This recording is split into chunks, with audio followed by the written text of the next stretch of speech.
The hot days of summer. Some people love them, others not so much. Either way, our summers are getting hotter and we're seeing more frequent heat waves.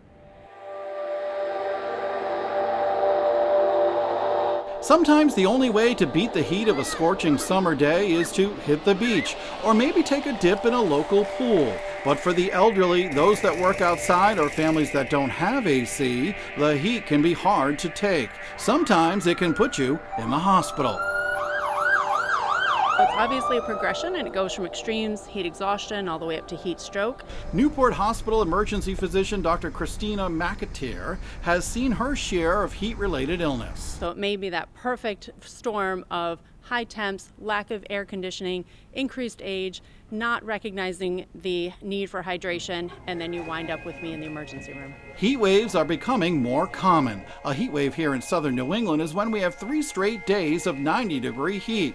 We looked at Providence heat wave data, which began in the early 20th century. There has been a clear increase in the frequency of heat waves. During the last 50 years alone, we've experienced 1 extra heat wave per year. We asked Dr. McAteer how this could be affecting people. I think it would be hard to give you exact numbers, but I think the trend would certainly be there because, again, we're finding that our population is aging, and it's our older population that is really the most vulnerable to these high temperatures and these heat waves. Another sign of hot times, the 30-year climate average is in from NOAA. For Providence, both July and August are almost a full degree hotter. So what are some of the warning signs that things have become too hot for the body to handle? So simply, you might feel warm, you might feel initially some increased stress.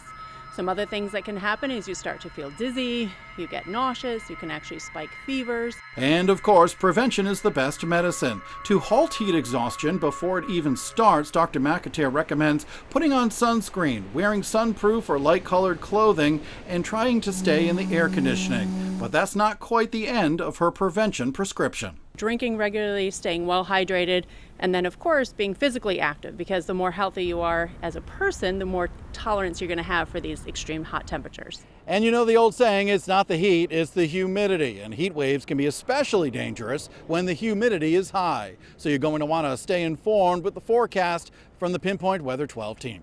I'm TJ Delsanto, 12 News.